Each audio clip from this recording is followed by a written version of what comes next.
JUI रहनुमा doctor Khalid Mahmud Soomro कत्ल case में तमाम 6 मुल्ज़िमान को जुर्म साबित होने पर उम्र कैद और भारी जुर्माने की सजा सुना दी गई है। मुल्ज़िमान को कत्ल और दहशत गर्दी के इल्जाम में उम्र कैद, असलहे के इल्जाम में 7 साल कैद की सजा सुनाई गई है। JUI रहनुमा डॉक्टर खालिद महमूद सोमरो कत्ल केस में तमाम 6 मुल्ज़िमान को जुर्म साबित होने पर उम्र कैद और भारी जुर्माने की सजा सुना दी गई है।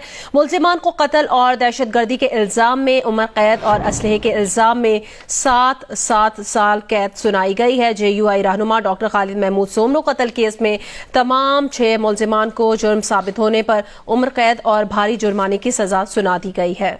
बिस्मिल्लाहिर्रहमानिर्रहीम। अस्सलाम अलैकुम। अज असांजो मौज़ू आहे शहीद इस्लाम डॉक्टर खालिद महमूद सोमरे साहब जे कत्ल जो फ़ैसिलो छा आयो। जीअं त तव्हां ॼाणियो था, शहीद इस्लाम डॉक्टर खालिद महमूद सोमरे साहब के 29 नवंबर 2014 ते सक्खर जी कुरैशी ॻोठ में नामालूम अफराद नमाज जी हालत में शहीद कयो। शहीद इस्लाम डॉक्टर खालिद महमूद सोमरे साहब जो केस सक्खर जी दहशतगर्दी अदालत में हली रहियो, जंहिंजो फ़ैसिलो अची चुको आहे। शहीद इस्लाम डॉक्टर खालिद महमूद सोमरे जे कातलनि खे जज साहब इहो चयो त तव्हां ते शहीद इस्लाम जो कत्ल साबित थी चुको आहे। तव्हां शहीद इस्लाम डॉक्टर खालिद महमूद सोमरे साहब के नमाज जी हालत में शहीद कयो, उनके कत्ल कयो। तव्हां ते कत्ल साबित थी चुको आहे। उन कत्ल जे जुर्म में तव्हां खे उम्र कैद जी सज़ा ॿुधाई थी वञे। मज़ीद अदालत चयो त तव्हां गैर कानूनी असलो रखियो ऐं उन गैर कानूनी असले सां शहीद इस्लाम के शहीद कयो।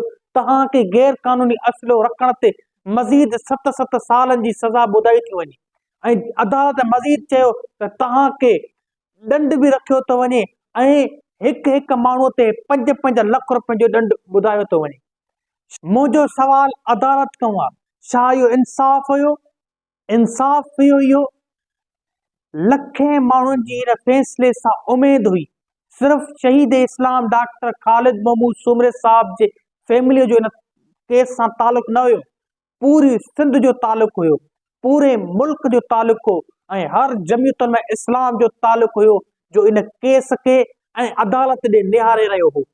छा इहो फ़ैसिलो ईअं न पियो अची सघे त कत्ल जो जुर्म कत्ल थी सघे थो?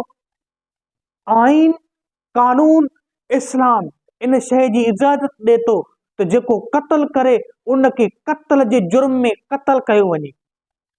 छा इहो तव्हां फ़ैसिलो ॾिनो त उन्हनि खे उम्र कैद सज़ा ॾिनी? छा हू सुभाणे खां पोइ सुप्रीम कोर्ट में अपील करे पाण खे छॾाए नथा सघनि? इहो अंजाम हुयो जेको तव्हां कयो? इहो फ़ैसिलो हुयो जेको तव्हां कयो? शहीद इस्लाम डॉक्टर खालिद महमूद सोमरे जे कातलनि खे फांसी ॾिनी वञे। असांजो ऐं पूरी सिंध जे लखें माण्हुनि जो इहो ई मुतालबो त शहीद इस्लाम डॉक्टर खालिद महमूद सोमरे जे कातलनि खे फांसी जे फंदे ते लटकाए वञे। इहो ई इंसाफ़ आहे, ईअं ई थियणु घुरिजे हा। लेकिन हिननि पंहिंजी मनमानी करे पंहिंजो फ़ैसिलो ॾिनो। सुभाणे खां पोइ इहे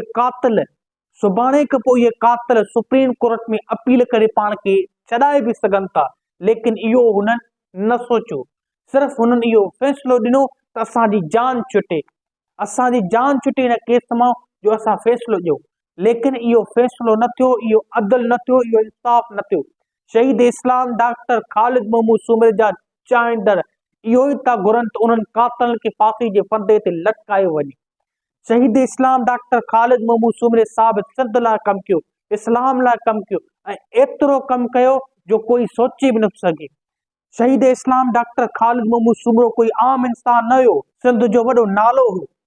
शहीद इस्लाम डॉक्टर खालिद महमूद सोमरो साहब जमियतुल इस्लाम जो उहिदेदार हो, पाकिस्तान सेनेट जो मेंबर हो।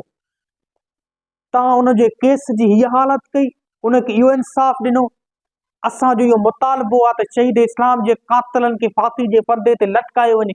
जेसि ताईं लटकायो न वेंदो, इंसाफ़ अधूरो आहे। असांखे इजाज़त ॾींदा। वस्सलाम इबादुल्लाह सालिहीन।